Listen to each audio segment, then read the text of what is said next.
या महानगरपालिकेमध्ये भारतीय जनता पक्षाला निवडून द्या असं मी आव्हान केलं होतं आणि काही आश्वासनं देखील दिली होती। आणि ज्यावेळी हे आव्हान मी केलं त्याला प्रतिसाद देत आमच्या गिरीश भाऊंच्या, जयकुमार भाऊंच्या, बाबा भामरेंच्या नेतृत्वात या महानगरपालिकेमध्ये पूर्ण बहुमत हे धुळेकरांनी भारतीय जनता पक्षाला दिलं। आणि ज्याप्रमाणे तुम्ही तुमचा शब्द ठेवला, जी आश्वासनं या मंचावरनं मी दिली होती ती सगळी आश्वासनं पूर्ण करण्याचं काम देखील या ठिकाणी मी केलं। आणि आज पुन्हा एकदा आपल्या समोर ज्यावेळेस मी उपस्थित आहे, यावेळी तर तुम्ही कमालच केली। सुरुवातीला चौकार मारला, 4 नगरसेवक बिनविरोध धुळ्यामध्ये तुम्ही निवडून आणले। आता आपले नगरसेवक बिनविरोध आले तर काही लोकांना मिरची लागते। अब तुमको मिर्ची लगी तो मैं क्या करूं? अरे या ठिकाणी देशाच्या लोकसभेमध्ये 35 खासदार बिनविरोध आले आहेत, 35 खासदार, आणि त्यापैकी 33 खासदार काँग्रेसच्या काळात आले आहेत। जर खासदार त्या ठिकाणी बिनविरोध आले तर लोकशाही जिवंत। आणि धुळेकरांनी आमचे 4 नगरसेवक हे बिनविरोध दिले तर लोकशाहीचा खून झाला असं म्हणणाऱ्यांचं डोकं हे कुठे आहे हे सांगण्याची आवश्यकता नाहीये। धुळेकरांनो, तुमचे प्रेम आम्ही स्वीकारतो आणि तुम्हाला धन्यवाद देतो। उत्सव साजरा करणार आहे या रौप्य महोत्सवी वर्षामध्ये पुन्हा एकदा भाजपच्या नेतृत्वामध्ये या महानगरपालिकेला विकासाकडे नेण्याचा संकल्प करण्याकरता मी या ठिकाणी आपल्यामध्ये हजर झालो आहे। बंधू भगिनींनो, खऱ्या अर्थानं आपण जर बघितलं तर मागच्या काळामध्ये बाबांनी देखील सांगितलं की आमच्या या नेत्यांच्या पाठपुराव्यामुळे 170 कोटी रुपये अक्कलपाड्याच्या योजनेला आपण दिले। या धुळ्यामध्ये दर 10 दिवसांनी पाणी येत होतं, त्या ठिकाणी 170 कोटी रुपयाची योजना आपण पूर्ण केली। आज धुळ्याला चांगल्या पद्धतीनं पाणी मिळत आहे। पण आमचं स्वप्न एवढंच नाहीये।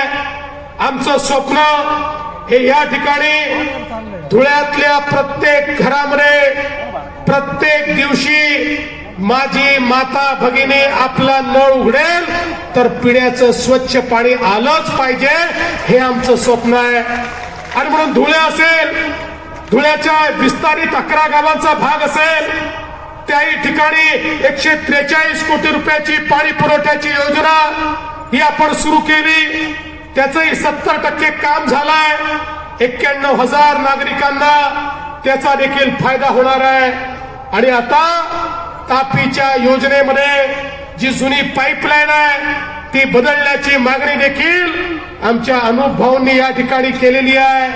अनुभव, चिंता करू नका, तुम्ही केलेली प्रत्येक मागणी ही मान्य करण्याकरताच या ठिकाणी मी आलो आहे। जे अतिक्रमण करून राहत आहेत त्यांच्याकरता घरं देण्याकरता पैसे आहेत, पण त्यांच्याकडे त्यांच्या जमिनीचा मालकी हक्काचा पट्टा नाही, PR कार्ड नाही, म्हणून त्यांना त्याचा लाभ घेता येत नाही।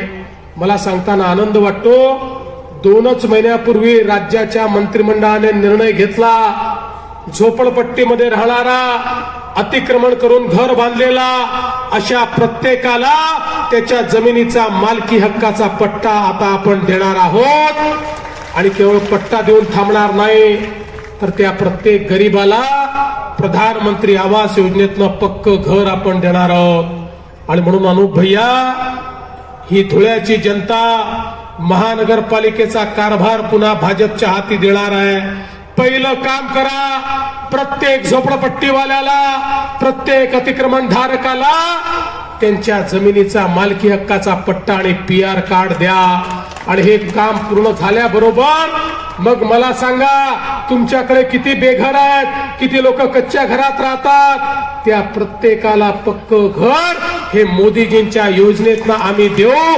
ते पैसे तुमच्या महानगरपालिकेला आम्ही देण्याचं काम करू. धुळ्यामध्ये उद्योग आणून या ठिकाणी धुळेकरांच्या हाताला काम आम्ही देणार आहोत. त्याची सुरुवात झाली आहे आणि यासोबतच आमचे अनूप भैया 2000 एकराकरता सातत्याने पाठपुरावा करतात. अडचणी आहेत, जुन्या त्याच्यावर अनेक नोंदी आहेत, पण पाठपुरावा करत राहा. कुठल्याही परिस्थितीमध्ये ही 2000 एकर जागा मिळवण्याकरता आपण पूर्ण प्रयत्न करू. हे आपल्याला आज आश्वस्त मी या ठिकाणी करतो. एवढंच नाही तर धुळ्याचं विमानतळ जे आहे, या विमानतळाची धावपट्टी देखील आपल्याला मोठी करायची आहे. या धुळ्याच्या विमानतळावरनं विमानं उडाली पाहिजेत, या दृष्टीनं पुढच्या टप्प्यामध्ये आपण काम हातात घेणार आहोत. बहिणींना लखपती दीदी करायचं आहे. महाराष्ट्रामध्ये 50 लाख लाडक्या बहिणी लखपती दीदी झाल्या. आता पुढच्या 4 महिन्यामध्ये अजून 50 लाख होणार. 1 कोटी बहिणी मी या ठिकाणी लखपती दीदी करतोय. हा आकडा थांबणार नाहीये.